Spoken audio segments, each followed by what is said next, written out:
Hey,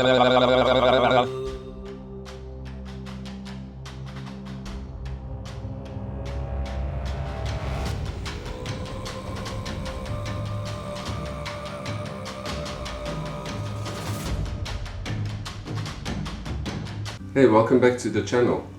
So today we're looking at how to enter the breathless gate. In other words, we're continuing with a series of how to align and awaken. And in this breathlessness, this is the first step of enlightenment and immortality. So you want to take a look at this. It's really simple.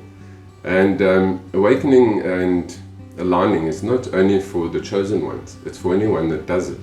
It's as simple as taking a shower, going for a walk every day, going to gym. So really it just comes down to probably laziness, but we can't also say that because also it's a person's destiny. If you're going to achieve that state of awakening, it's something that you've chosen before you've reincarnated. But the fact remains is if you practice these techniques and the ones from our previous videos, you will start to align and awaken. You will feel that magnetism and you'll reach that state of holy breath where there is no more breath. And it's in that moment that you start to become aware. So let's take a look at how this actually works. So in particular today we're looking at Kumbhaka, Pranayama and Kriya Yoga. These are the sacred breaths used by the masters and ancient yogis, and they're still used today. And these teachings come out of India. Without these teachings coming out of India and Buddhism as well, the world would have really been lost in terms of awakening and aligning. So what happens with these breaths when mastered properly? And they're really simple. So there's a whole process that starts happening. So when you start to breathe, because you can breathe consciously or unconsciously, so you can tell yourself when to breathe in and out, or you can just let it happen unconsciously on its own, automatically. So this is where we start to direct the thought and the breath and the prana. So what is this prana? So like a computer that needs electricity, so our subtle bodies need electricity, and we call that prana. So prana is the life force that you want to bring into your subtle bodies, into the chakras, into the śūnya, running up the spine. And obviously this energy is the fuel that awakens one's spiritual bodies, the subtle bodies. If you want to understand prana a little bit more, if you were lying on the grass looking up into the sky, not into the sun, so as you look and stare and gaze into the sky, you can see these little globules, these little molecules that are shooting around in all directions. You only need to ask kids to do it and they'll see it immediately. So we want to draw that energy in so that it starts to activate these vortices and you become the portal, or you open the chakras, and in particular the third eye or the crown chakra, and eventually the heart chakra, because those are the ones that we're really focused on when awakening. And we're not trying to open the lower chakras, we're trying to open the chakras of wisdom. So when we practice any number of these techniques, this Kumbhaka, Pranayama or the Kriya Yogas, and in particular some of them, it has effect on the heart or the breathing, that it starts to affect the heart. And there's a little nerve that runs from the heart into the back of the brain, the Medulla Oblongata. So this is very practical. When you practice these exercises, this starts to happen, and even on the first round. So you have your body becoming, or sort of disappearing, and you enter that breathless state, and this is really where your soul is sitting. So you can start to hear and start to become aware and see for the first time. And this is possible for anyone who really puts the effort into it. If you've been meditating for a while, and you haven't been able to enter that sweet spot, that sacred holy breathless state, well, just listen how simple this really is. So what is this breathless state?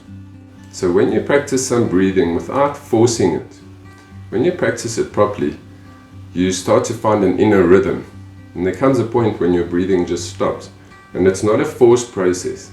You just enter the state where for one sacred moment, so it can last for a few seconds or much longer. And really this is where the mastering it comes into play. You want to practice this so you can start to feel familiar with this energy that's moving through your body as you start to align and awaken. And remember, also when we're in that breathless state, when the brain's been affected, the Medulla Oblongata, And this is when the third eye also starts to open and become magnetic.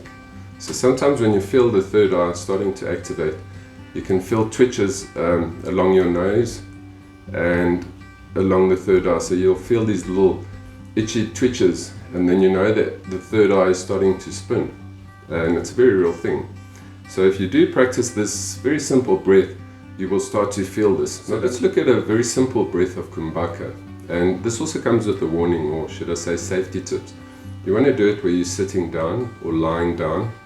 So if you get dizzy, because it can happen, just cross your fingers and close the solar plexus area and stop doing the exercise if you're dizzy. And what you can do is also lean forward so that you don't faint. And you know, even like taking ayahuasca, meditation can have similar effects, believe it or not. And also people with heart conditions or that are have taken pain medication of sorts shouldn't really practice these exercises. Let's look at this first simple breath. So we'll see it as 4, 4, 4. So inhale to a count of 4. 1, 2, 3, 4. Hold it to a count of 4. 1, 2, 3, 4. Exhale for a count of 4. 1, 2, 3, 4. And then just repeat the exact same cycle 5 to 7 times. When you're at the stage where you're retaining your breath, so you're holding your breath, it's exactly the same count, 4. So you want to do this for the first few months, just to start building your nervous system up and the power that's starting to enter. And the important thing here to remember is never to force it. Forcing it is not going to achieve what we want to. We want to master a rhythm. So don't underestimate the power of this yoga technique, because like I said, yoga is really yoking. So you're yoking your consciousness, your personality to your higher consciousness. At the same time of opening up the vortices, the chakras, along sushumna, the spinal column. And this is where all the energies go. So as you start to master the breath, and without forcing it, you can move to the next breath, which is 4, 8, 4. So there the retention is a little bit longer. But you'll notice if you do the breathing properly, suddenly your own breath stops. That's without you thinking about it, without it happening. It just happens automatically. Then you know you're starting to enter that silent, magnetic, holy breath state.